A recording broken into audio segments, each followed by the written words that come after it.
बंधुओं, आज के हिंदी चिंतन में आपका स्वागत है। आज का हमारा विषय भगवान श्री राम का नर रूप में अवतरित होना है। भगवान श्री राम की चर्चा या मानस पर चर्चा करने के पहले उनसे अनुमति लेना जरूरी है। इसलिए सिय राम मय सब जग जानी, करहूँ प्रणाम जोरी जुग पानी। आज भगवान के दो चार चरित्रों के बारे में हम चर्चा करेंगे। पहला चरित्र उनका जो हुआ, एक कल्प में भगवान ने जिस लिए अवतार लिया वह कल्प था हिरण्यकश्यप और हिरण्याक्ष का। तो द्वारपाल हरि के प्रिय दो, जय अरु विजय नाम तेहि केऊ। विप्रशाप ते अदु नौ भाई, तामस असुर देह तीन पाई। एक बार की बात है, भगवान श्री हरि का दर्शन करने के लिए ऋषिवर सनक, सनातन, सनंदन, सनत कुमार, ये चारों भाई भगवान के दरवाजे पर पहुँचे। तो भगवान श्री हरि की माया माता लक्ष्मी ने एक बार यह भाव जाहिर किया था कि भगवान की इन कोमल भुजाओं में कितनी शक्ति है, इसका कैसे पता चलेगा। तो उन भुजाओं की शक्ति को दर्शाने के लिए भगवान ने आज रचना रची और अपनी प्रेरणा से अपने द्वारपालों की मति को फेर दिया। उन्होंने इन चारों बाल कुमारों को अंदर जाने से मना कर दिया। 3 बार इन्होंने प्रयास किया और तीनों बार उन्होंने अपना दंड आगे लगा करके इनको भगवान के दर्शन से वंचित कर दिया। इस पर कुपित होकर के उन ब्राह्मण कुमारों ने, जो हमेशा कुमार के ब्रह्मचारी वेश में रहते हैं, बाल रूप में जिनका हमेशा शरीर रहता है, जो भगवान का भजन करते हैं, भगवान के परम प्रिय हैं, ऐसे सनक, सनंदन और सनत कुमार जी ने कुपित होकर के उन दोनों को शाप दे दिया और कहा कि जाओ, तुमने जो यह अनीतिपूर्ण निर्णय लिया है हमारे भगवान के दर्शन में बाधा बनने के लिए, हम तुम्हें शाप देते हैं, तुम राक्षस हो जाओ। 3 बार तुमने हमें रोका है, 3 जन्म तक तुम राक्षस ही बनोगे। उन विप्रों के शाप के कारण पहले जन्म में वो दोनों जय और विजय हिरण्याक्ष और हिरण्यकश्यप के रूप में अवतरित हुए। तो कनक कश्यपया रुहाटक लोचन, जगत विदित सुरपति मद मोचन। वो इतने बलवान राक्षस हुए कि देवराज इंद्र तथा संपूर्ण संसार के जितने भी योद्धा थे उनको पराजित करने में उन्होंने समय नहीं लिया। हिरण्याक्ष तो इतना बलशाली था कि उसने संपूर्ण पृथ्वी की जीवनी शक्ति को ले जा करके रसातल में भेज दिया और जिसे वापस लाने के लिए भगवान श्री हरि को 12 रूप धारण करना पड़ा। और रास्ते में जब उसने रास्ता रोका तो मात्र एक तमाचे से भगवान ने उसका वध कर दिया। दूसरा भाई जो हिरण्यकश्यप था, उसका प्रहलाद का सुजस विस्तार करते हुए भगवान ने नृसिंह रूप धारण करके उसका वध किया। लेकिन भगवान के द्वारा मारे जाने के बावजूद भी इन दोनों का मोक्ष नहीं हुआ। कारण था ब्राह्मणों का शाप। और यही दोनों भाई दूसरे कल्प में आकर के रावण और कुंभकर्ण हुए। दूसरी कथा भगवान के अन्य कल्प की है कि जालंधर नामक राक्षस जो महाशक्तिशाली था, सारी देव शक्तियाँ, सारा संसार त्राहि त्राहि कर उठा था। भगवान शंकर तो शंभु की न संग्राम अपारा, दनुज महाबल मरई न मारा। तो परम सती असुराधिप नारी, तेहि बलताही न जीतही पुरारी। जालंधर जो समुद्र का बेटा था और वैसे देखा जाए तो माता लक्ष्मी का भाई भी था, लेकिन इसकी आसुरी प्रवृत्ति थी। इसने संपूर्ण संसार को अपने वश में कर लिया था। सारे देवता, इंद्र इत्यादि जितने देवता थे और संसार के जितने महिपाल थे, सब उसके अनुगामी थे। सब पर उसका शासन चलता था, वो अपने मन की चलाता था। संपूर्ण प्रजा, संपूर्ण पृथ्वी त्राहि त्राहि करने लगी थी। ऐसे में आवश्यक हो गया था उसका संसार से विदा होना, जिसके लिए देवता लोग भगवान शंभु के पास में गए। भगवान शंकर ने बहुत संग्राम किया उसके साथ, लेकिन वो उसे मार नहीं पाए। उसका कारण था कि परम सती असुराधिप नारी, तेहि बलता ही न जीतहि पुरारी। उसकी पत्नी जिसका नाम वृंदा था वो इतनी बड़ी सती थी कि उसके प्रताप से उस राक्षस का बल दुगुणित होता था और भगवान शंकर जैसे देवता भी उसका वध नहीं कर सके। देवताओं के इस कष्ट को देख करके भगवान विष्णु ने अपना रूप जो है जालंधर का बनाया और छल पूर्वक जा करके वृंदा के सतीत्व को नष्ट कर दिया। तो छल करिटार्यता सुव्रत प्रभु सुर कारज कीन, और जब जाने सिया मरम तब साप कोप कर दीन। भगवान ने छल पूर्वक जालंधर का रूप बना करके जब वृंदा के सतीत्व को नष्ट किया, उसी समय भगवान शिव के त्रिशूल से कटा हुआ जालंधर का सिर आकर के आसमान में खड़ा हो जाता है और वहीं से कहता है कि अरे वृंदे, तुमने जिस छलिया का पूजन किया उसी ने तुम्हारे साथ में विश्वासघात किया कि जो तुम्हारे सामने बैठा वो मैं नहीं हूँ, मेरा तो सिर कट चुका है। इस मर्म को जान करके जब वृंदा ने देखा भगवान की तरफ कि ये मूक हो गए, बोल नहीं पाए, वृंदा ने पूछा आखिर तुम कौन हो, बोलते क्यों नहीं हो? लेकिन संकोच बस भगवान उसका जवाब नहीं दे सके, क्योंकि उस समय इन्होंने छल किया था उसके साथ में। तो वृंदा ने निशाप दिया कि जिस तरीके से आज तुम निर्वाणी होकर के बैठे हुए हो, तुम्हारे मुखों से वचन नहीं निकल रहा, जाओ मैं तुम्हें शाप देती हूँ कि कलयुग में तुम प्रस्तर के बन जाओगे और तुम बोल नहीं पाओगे। वृंदा के इस शाप को भगवान ने अंगीकार किया और कहा कि हे देवी, मुझसे जो भूल चूक हुई है उसके एवज में मैं तुम्हें ये वरदान देता हूँ कि आज से तुम मेरे लिए परम प्रिय होगी। जब तक संसार में तुम तुलसी का पौधा बन करके विचरित होगी और जब तक तुम्हारी पत्तियां मेरे भोजन में नहीं पड़ेंगी, मेरा भोजन पूर्ण नहीं होगा। तुम देवताओं के सिर पर हमेशा विराजमान रहोगी, तुम्हारी सदा सर्वदा जय हो। ऐसा कह करके भगवान अंतर्ध्यान हो गए। तो वो है वृंदा जो आज तुलसी के रूप में संसार में एक पौधे के रूप में विराजमान है, जो औषधि के साथ साथ परम पवित्र है, जिसको भगवान श्री हरि अत्यंत प्यार करते हैं, भगवान श्री हरि को अत्यंत प्रिय है। ऐसी तुलसी को बारंबार नमन। अब बात आती है, भगवान शिव कहते हैं कि नारद साप दीन एक बारा। जैसे भगवान शिव के मुँह से निकलता है कि एक बार नारद जी ने साप दिया, जिसके कारण भगवान का एक कल्प में अवतार हुआ, तो गिरिजा जी को बड़ा आश्चर्य होता है। तो गिरिजा चकित भई सुनि बानी, और नारद विष्णु भगत पुनि ज्ञानी। काय अपराध रमापति कीन्हा, कारण कौन साप मुनि दीन्हा। जैसे भगवान शिव ने कहा कि एक बार नारद के शाप से भगवान को एक कल्प में अवतार लेना पड़ा, तो मातेश्वरी पार्वती जो हैं वो चौंक पड़ी। उन्होंने कहा अरे नारद तो बहुत बड़े भगवान विष्णु के भक्त हैं, अनन्य भक्त हैं, ऐसी कौन सी बात आ गई, ऐसा कौन सा अपराध प्रभु से हो गया कि नारद जी ने अपने ही प्रभु को शाप दे दिया। तो बोले बिहसी महेश तब ज्ञानी मूढ़न कोय, जैसन जब जस रघुपति करहीं, तेहि सन तैसन होय। हे देवी, इस संसार में न तो कोई ज्ञानी है न कोई मूढ़ है, ये संपूर्ण संसार भगवान श्री हरि की इच्छा पर ही चलता है।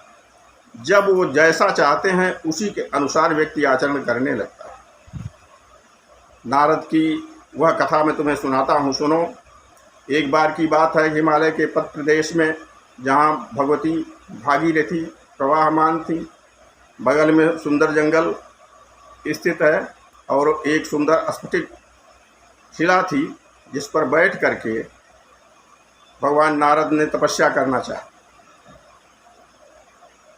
जिस समय भगवान नारद को स्थान पसंद आया और उन्होंने तप का निश्चय किया कि मैं यहाँ बैठ करके भगवान की आराधना करूँगा, तो उनको दक्ष के द्वारा दिया गया शाप जो है उसमें बाधित हो गया। नारद को शाप है कि वो कभी एक जगह रुक नहीं सकते। यह शाप उनको दक्ष प्रजापति ने दिया था। कारण उसका था कि उनके 2 बार उत्पन्न हुए पुत्रों को नारद ने संसार का पता लगाने की सलाह दे करके नष्ट करवा दिया।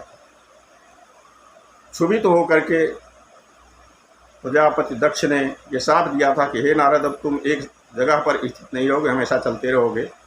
तो वह जो इनकी चलायमान गति थी भगवान के शरण में जाते ही स्तंभित हो गई और नारद जी उस शिला पर बैठ करके भगवान का ध्यान करने लगे। तो जिस समय नारद का तप जो है प्रचंड होता गया तो सुनासीर मन अतित भयत्रासा चाहत देव ऋषि मम पूर्वासा। इंद्र इत्यादि देवता जो हैं ये डरने लगे। देवराज इंद्र को यह भय हो गया कि कहीं इस प्रचंड तपस्या के द्वारा नारद हमारा राज सिंहासन तो नहीं मांग लेना चाहते हैं। देवताओं के इंद्र तो नहीं बनना चाहते। इस भय से उन्होंने कामदेव को स्मरण किया और वो अपने सहित सहाय यानी बसंत, अप्सराएं तथा अन्य सामान को लेकर के नारद के तप को भंग करने के लिए चला। तमाम प्रकार की लीलाएं कामदेव ने की, लेकिन सीमा की चापी से कहे को ताके बड़ रखवार रमापति जाके। जिसकी रक्षा स्वयं भगवान श्री हरि कर रहे हों, ऐसे व्यक्ति को दूसरा कोई कैसे परेशान कर सकता है। कामदेव का जब एक भी छल प्रपंच मायाजाल ऋषि के ऊपर कामयाब नहीं हुआ तो वह अपने सहित सहाय, अपने सहायों के साथ, सबके साथ हार मान करके भगवान श्री नारद के चरणों में आकर के गिर पड़ा और अपनी गलतियों के लिए क्षमा मांगने लगा। तो भयउ न नारद मन कछुरोषा, कहि प्रिय बचन काम पर तोषा। मुनिवर ने उसके ऊपर क्रोध नहीं किया, बल्कि उसे उल्टे ही सांत्वना दी और उसे विदा कर दिया। कामदेव जा करके इंद्र इत्यादि देवताओं को बताता है कि मैंने किस तरह से ढिठाई की और महामुनि ने किस तरीके से हमारे साथ सरलता हो व्यवहार किया और हमें क्षमा कर दिया। सबने मुनि की प्रशंसा की। उधर तो प्रशंसा हो रही है, किंतु माया देखिए प्रभु की कि नारद के मन में यह क्षोभ उत्पन्न हुआ, यह गर्व उत्पन्न हो गया कि मैं तो कामजीत हो गया, मैंने कामदेव को जीत लिया। अब अकेले भगवान शंकर ही नहीं संसार में हैं कामार्य कहलाने वाले, अब तो मैं भी हो गया। यह गर्व उनके मन में आया और वो सीधे भगवान श्री शिव के दरबार कैलाश में पहुँचे।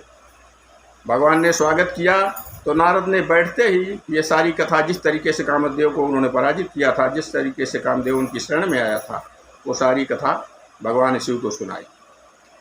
भगवान शिव समझ गए कि नारद जी अपने स्थान से विचलित हो चुके हैं, लेकिन फिर भी उन्होंने नारद को समझाते हुए कहा कि हे प्रिय नारद, तजिमी यह कथा सुनायऊ हमहि, तिमि जिन कब हरि ही सुनायऊ कबहूँ। जैसे आपने ये जो कथा जैसे हमको बताई है कामदेव संबंधी, इस तरह से कभी भी भगवान श्री हरि के सामने अपनी ये बात मत कहिएगा। अगर प्रसंग चलता भी है तब भी इसको आप छिपा जाइएगा, उनके सामने ये बात नहीं कहना है आप। लेकिन नारद के मन में यह भगवान शिव की यह बात आई नहीं और वो यह सोच करके चले कि अपनी बड़ाई के अलावा भोलेनाथ और किसी की बड़ाई नहीं चाहते। यह सोचते हुए वो ब्रह्मधाम को चले गए। लेकिन समय भगवान श्री हरि की इच्छा, एक समय कर तलबर बीना, गावत हरि गुण ज्ञान प्रवीणा। तो क्षीर सिंधु गवने मुनिनाथा, जहाँ बस श्रीनिवास श्रुति माथा। एक समय की बात है, नारद जी हाथ में बीड़ा लेकर के भगवान का गुणगान करते हुए वैकुंठ धाम की तरफ चले और जहाँ पर भगवान श्री हरि निवास करते हैं उस स्थान पर जब पहुँचे तो भगवान ने उठ करके इनका स्वागत किया, अपने बगल में बैठाया और इनकी हालचाल पूछी। तो नारद अपना अन्य समाचार तो बताए नहीं, बल्कि वही काम लीला वाली बात, काम को जीतने वाली बात जो है भगवान के सामने भी उन्होंने कहा। भगवान ने देखा कि नारद तो रास्ते से भटक रहे हैं। उन्होंने कहा, हे नारद, तुम ब्रह्मचारी हो, तुम महातपस्वी हो, तुम साधक हो, भला तुम्हें क्यों करे बनोगे पीड़ा? तुमको जो है कामदेव की पीड़ा कैसे आ सकती है? निश्चित तौर पर तुम उससे हर जगह पर योग्य। नारद बड़े अभिमान से बोले, हे प्रभु, ये सब कुछ आपकी कृपा है। भगवान ने देखा कि इनके मन में तो गर्व का अंकुर फूट गया है, तो हमारा प्रण यही है कि हमारा कोई भी भक्त जब रास्ते से विचलित होता है तो उसको रास्ते पर लाना ही हमारा काम है। भगवान ने ऐसी रचना रची कि जब नारद जी वहाँ से चले तो अपनी माया को प्रेरणा दी प्रभु श्रीहरि ने, और उसने एक महाविस्तार पूर्ण नगर की रचना की रास्ते में, जिधर से नारद जा रहे थे। 400 योजन का वह नगर हर प्रकार की सुख सुविधाओं से संपन्न, श्रीनिवासपुर ते अधिक शोभा विविध प्रकार। जहाँ पर लक्ष्मी निवास करती हैं उस नगर से भी बढ़ करके उस नगर की शोभा थी, जिसे देख करके नारद जी वहाँ नगर के अंदर गए और वहाँ के लोगों से पूछा तो पता चला कि यहाँ के राजा शीलनिधि हैं और उनकी कन्या है विश्वमोहिनी, जिसका स्वयंवर होने वाला है। यह सुनकर नारद राजा के यहाँ गए। राजा ने उन्हें बुलाया, बैठाया, उनकी पूजा की और उसके बाद अपनी पुत्री को बुला करके कहा कि हे ऋषिवर, मेरे इस पुत्री का जरा हाथ दे करके आप इसके भाग्य को बताएं। जैसे ही वो आई उसको देख करके नारद हतप्रभ रह गए, उसके सौंदर्य को देख करके हतप्रभ रह गए, यहाँ तक कि नारद की बुद्धि कुंठित हो गई और वो उसे पाने के लिए लालायित हो गए। वो थी कैसी कि जेहि यह बरई अमर सोई होई, समर भूमि जीतय नहीं कोई। नारद जी देखते क्या है कि उसके हस्तरेखाएं ये बता रही हैं कि जो भी इसका वर्ण करेगा वह अमर होगा, समर भूमि में कोई उसको पराजित नहीं करेगा और संपूर्ण संसार पर उसका हमेशा शासन बना रहेगा। नारद के मन में ये बात उपजी कि क्यों न, अगर ये मुझको मिल जाती है तो मेरा भी मार्ग निष्कंटक हो जाएगा।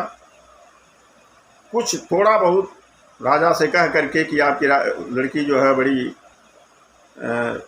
सद्गुणों वाली है, बड़ी सुलक्षणा है, थोड़ा बहुत समझा करके राजा से उधर चल दिए और अब ये व्यवस्था में लग गए कि किस प्रकार से इस राजकुमारी को मैं प्राप्त करूं। और ये साधारण बात नहीं है राजकुमारी का मिलना, इसके लिए तो परम सुंदरता की ज़रूरत है, जिससे कि ये राजकुमारी मुझे देखे और मेरा वर्ण करे। और वह परम सौंदर्य जो है बिना हरि के, बिना श्री हरि विष्णु के मुझे कोई देने वाला नहीं। लेकिन अगर मैं वहाँ जाता हूँ तो बहुत समय लग जाएगा, इसलिए नारद रास्ते में ही भगवान की प्रार्थना करने लगे। और नारद के प्रार्थना करते ही वैसे तो हो सकता था कुछ विलम्ब भगवान करते, लेकिन क्योंकि उनको कौतुक करना था, उनको लीला करनी थी, वो तुरंत प्रकट हो गए और नारद से पूछे कि क्या बात है भक्त। नारद जी कहते हैं कि हे प्रभु, मैं शीलनिधि की कन्या का वर्ण करना चाहता हूँ, लेकिन यह तभी संभव है जब आप मेरी मदद करें। आप अपना रूप मुझे दें जिससे वह कन्या मुझ पर रिझे और मेरे गले में जयमाला डाले। आपके अलावा मेरा और कोई हित चिंतक, हित साधक नहीं। तो यही विधि होय नाथ हित मोरा, करऊ सुबेगी दास मय तोरा। हे स्वामी, जिस भी प्रकार से मेरा हित हो आप वही कीजिए, मैं आपका दास हूँ, आपके चरणों में हूँ, आपसे यही विनती करता हूँ। भगवान श्री हरि ने कहा ठीक है, तो यही विधि होई ये परम हित, नारद सुनहु तुम्हार, सोई हम करब नयान कछु, बचन न मृषा हमार। हे नारद, जिस प्रकार से तुम्हारा परम हित होगा मैं वही कार्य करूँगा। तो कुपथ माग रुज व्याकुल रोगी, बैदन देय सुनहु मुनि जोगी। हे नारद, जिस तरीके से कुपथ अर्थात नुकसान पहुंचाने वाला भोजन जो रोगी मांगता है तो वैद्य उसको नहीं देता है, उसी तरीके से मैं तुम्हारा हित साधन करूंगा जिससे तुम्हें किसी भी प्रकार की हानि न हो। तो माया विवश भये मुनि मूढ़ा, समुझी नहीं हरि गिरा निगूढ़ा। नारद जी तो उसमें माया के वशीभूत थे, भगवान की ये गूढ़ वाणी जो है उनके समझ में नहीं आए। उन्होंने तो सोचा कि प्रभु ने मेरी विनती स्वीकार कर ली है, अपना रूप मुझे दे दिया है और अब मैं उस कन्या का वरण कर लूँगा। भगवान बहुत बिल समझा करके अपने तो अंतर ध्यान हो गए और नारद जी फिर उस राजसभा की तरफ गए जहाँ पर राजे महाराजे सब अपने साजो सामान के साथ बैठे हुए थे। एक जगह जा करके नारद ने भी आसन ग्रहण किया और यह इनके हृदय में सोच करके बैठे कि मेरा स्वरूप जो है वह भगवान विष्णु का है।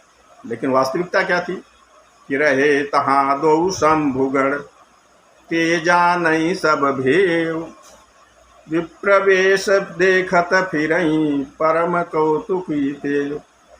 लेकिन नारद की असली बात को भगवान शिव के, भगवान रुद्र के दो गण वहाँ पर थे जो असली बात को जानते थे कि ये भगवान से विनती किए हैं, भगवान ने इनको जो रूप दिया है वो उनको इस बात का पता था।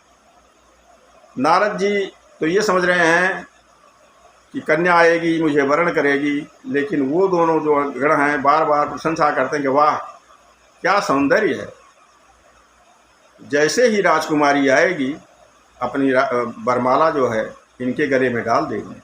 भला बताइए भगवान श्री हरि जितने सुंदर हैं ये, वो तो कर रहे हैं कूट अर्थात व्यंग कर रहे हैं, लेकिन नारद जी मोह के वशीभूत ऐसे हैं कि इनके समझ में कुछ नहीं आ रहा है। और उसी समय वह राजकुमारी जो है हाथ में जयमाला लेकर अपने सखियों के साथ मंडप में प्रवेश करती है, रंग मंडप में प्रवेश करती है।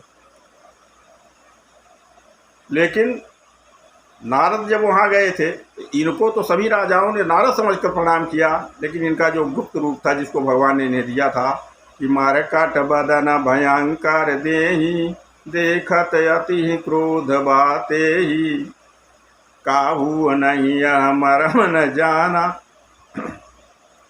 कोई और मरम नहीं जान रहा था, वो है स्वरूप तो केवल नृपकन्या ने देखा।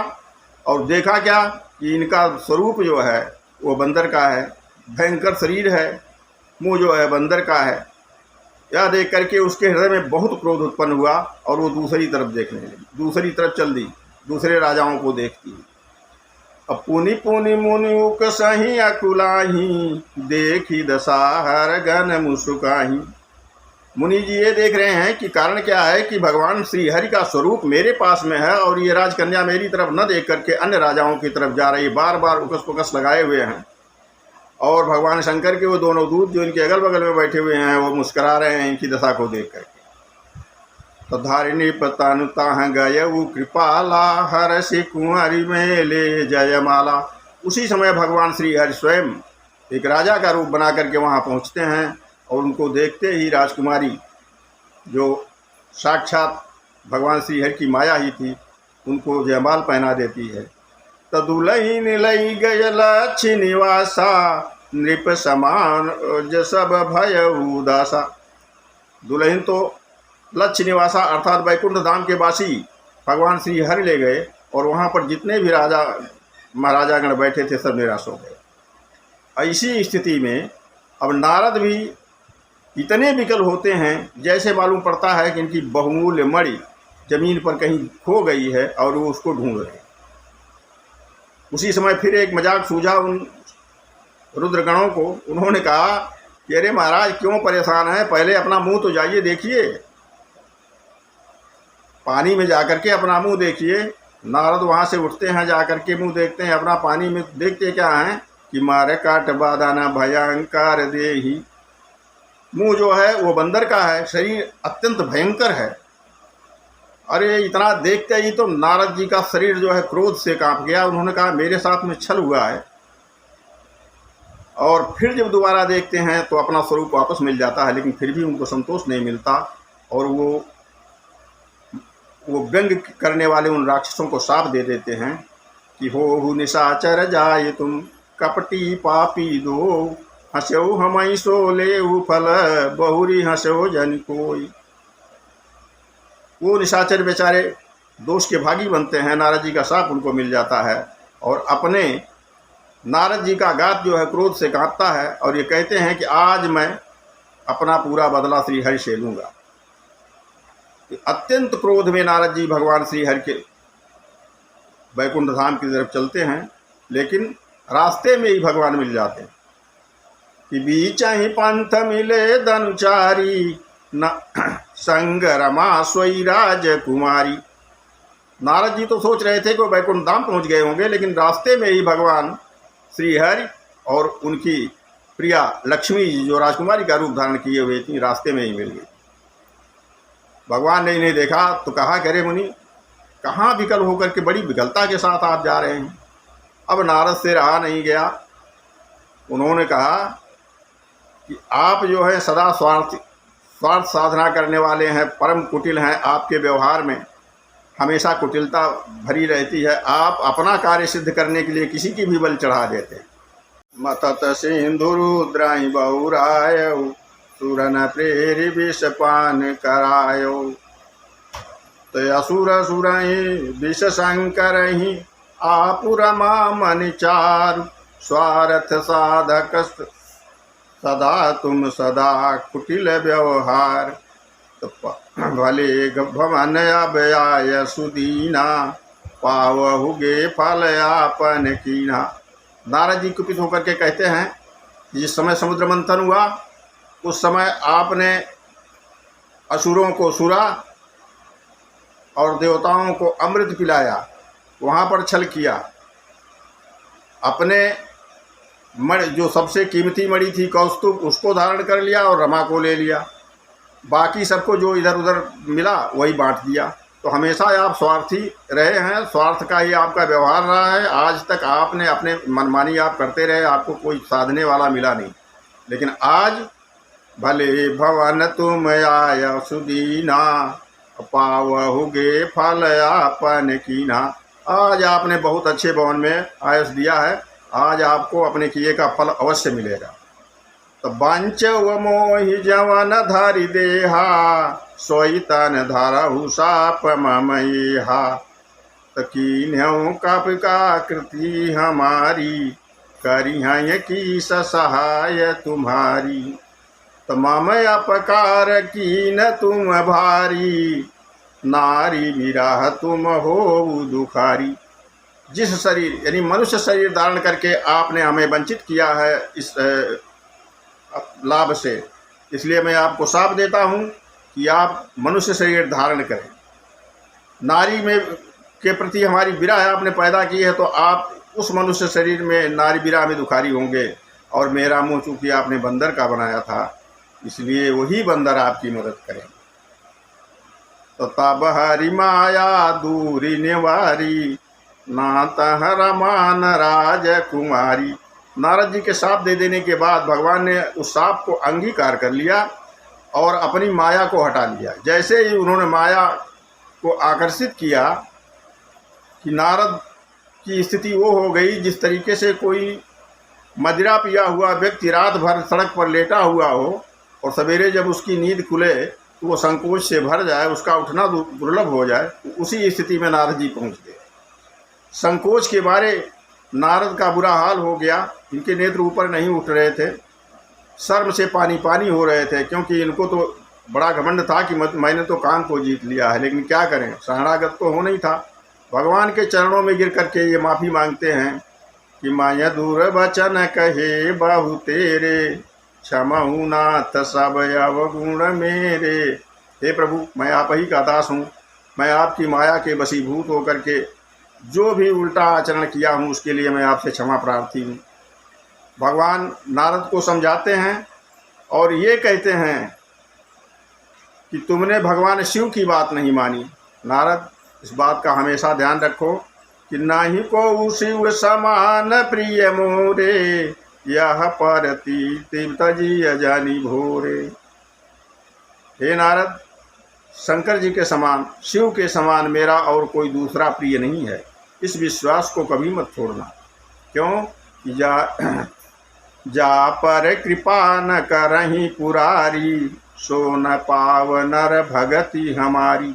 जिस पर भगवान शिव की कृपा नहीं होती है उसको मेरी भक्ति सुलभ नहीं है। अतः भगवान शिव ने आपको सिखाया पढ़ाया तो बहुत था, लेकिन आपने उस पर ध्यान नहीं दिया, यह आपका दोष था। लेकिन आपने जो किया उसकी सज़ा आपको मिल चुकी है।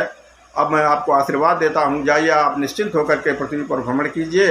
अब कभी भी माया का फंद आपके ऊपर नहीं चल पाएगा। इस कथा के साथ कुछ बातें ये हैं कि बड़ा से बड़ा व्यक्ति, बुद्धिमान से बुद्धिमान व्यक्ति, या कितना भी बड़ा ऐश्वर्यशाली व्यक्ति हो, यदि वह जरा भी घमंड को धारण करता है तो उसका पतन निश्चित हो जाता है। भगवान कहते हैं घमंड मेरा आहार है। आज जो कुछ किसी के पास में है वह सत्कर्मों का फल है, वह पूर्व जन्म के सत्कर्मों का फल है। और कहा गया है कि तपच्युत राज राजच्युत नरक। जो तपस्वी होता है, सन्मार्गी होता है, अगर कभी भाग्यवश किसी दोष के कारण वो अपने स्थान से च्युत हो जाता है तो भगवान एक बार उसको मौका देते हैं किसी अच्छे घर में पैदा करके कि वो अपने को सुधारे। लेकिन जब वहाँ से भी वो नहीं सुधरता है तो उसके लिए नरक की व्यवस्था करते हैं। तो घमंड जो है ये भगवान का आहार है। जब उन्होंने अपने परम भक्त नारद को भी नहीं छोड़ा इसके लिए, तो सामान्य मानवों की तो बात ही क्या है। इसलिए यह प्रकरण, नारद प्रकरण, हमें शिक्षा देता है कि आप कुछ भी बन जाएं, आप कितने भी कर्मठी हैं, आप कितने भी भाग्यशाली हैं, कुछ भी बन जाएं, लेकिन अगर कबों की काजी छीकरण वाली बात हो जाएगी, या एक बड़े मटके में अगर एक बूंद भी दूध में मट्ठा पड़ जाता है तो वो फट जाता है। तो वही स्थिति होगी कि एक छोटी सी भूल, एक दंभ की, एक गर्व की अनुभूति जो है आपको अपने स्थान से च्युत करा सकती है, नीचे गिरा सकती है। तो यही विधि मुनि ही प्रबोधि प्रभु, तब भय अंतर ध्यान। सत्यलोक नारद चले, करत राम गुणगान। तहार गुण मुनि जात पथ देखी, विगत मोह मन हरस विसेखी। तो अति सबीत नारद पही आए, गही पद बचन आरत बचन सुनाए। क्या कि हर जन हम नबी प्रमुनि राया, बड़े अपराध की न फल पाया। है मुनिवर, हम रुद्र के गण हैं, हम ब्राह्मण नहीं हैं। हमने जो अपराध किया उसका फल हमें मिला। अब आप अपने साप का अनुग्रह कीजिए, आप हम पर कृपा कीजिए, हमारे उद्धार का कारण बताइए, उद्धार का हेतु बताइए, किस तरह से हमारा उद्धार होगा। तो ऋषिवर कहते हैं कि साप तो हमारा विफल नहीं होगा, लेकिन जाओ तुम लोग महाबली निशाचर होगे, संपूर्ण विश्व को जीतोगे, तेज बल और विवेक में कोई तुम्हारी शानी नहीं रहेगी, संपूर्ण संसार पर तुम्हारा एक छत्र राज होगा। तो निश्चर जाय हो तुम दो, वैभव विपुल तेज बल हो। संपूर्ण संसार जब तुम्हारे बस में हो जाएगा तो उसके बाद तो भुज बल विश्व जितब तुम जहिया, धरि हैं विष्णु मनुज तन तहिया। जिस दिन तुम संपूर्ण संसार को अपनी भुजाओं से जीत लोगे, उसी दिन भगवान श्री हरि रामावतार धारण करेंगे। उनके द्वारा वध होने पर तुम्हारा उद्धार हो जाएगा, तुम्हारा मोक्ष हो जाएगा। मुनिवर के द्वारा इस आशीर्वाद को सुन करके वे दोनों उनको सिर झुकाते हैं और चले जाते हैं। तो एक कल्प यही है ते प्रभु, लीन मनुज अवतार। सुर रंजन सज्जन सुखद, हरिभंजन भुव भार। एक कल्प में भगवान श्री हरि ने इसलिए रामावतार लिया था, जिसके लिए नारद जी ने शाप किया था। इस तरीके से हर कल्प में भगवान अनेक कारणों को धारण करते हुए रामावतार लेते हैं। और असुर मारी था पहि सुरन, प्रभु सुर कारज की। भगवान असुरों को मार करके सुरों की स्थापना करते हैं, तमाम प्रकार की बुराइयों को हटाकर भलाई संसार में रोपण करते हैं, अपने भक्तों का उद्धार करते हैं। संपूर्ण मानवता के उद्धार के लिए भगवान कदम उठाते हैं, सबको शिक्षा देते हैं और पुनः वो अपने लोक को चले जाते हैं। यह मानव सृष्टि निरंतर चलने वाली है, यह सनातन है, सनातन धर्म इसी की उपज है। ऐसे में यह आज की नहीं, आदि की और यह हरिकथा भी आज की नहीं आदि की है। जैसा कि विद्वान लोग कहते हैं कि अभी तक जब से ये सृष्टि बनी है भगवान श्री हरि का रामावतार 27 बार हो चुका है। हर कल्प में भगवान किसी न किसी कारण को लेकर के अपना अवतार लेते हैं। कल की कथा जो होगी ये राजा भानु प्रताप की होगी। इसमें अभी तक जो प्रकरण आपके सामने आए हैं इसमें भगवान विष्णु रामावतार लिए हैं, लेकिन अब की वाले प्रकरण में अखिल ब्रह्मांड नायक भगवान निराकार परमेश्वर रामावतार में अवतरित होंगे। ऐसी कथा आगे आपको सुनने को मिलेगी। इसी के साथ वाणी को विराम देते हुए जय श्री राम।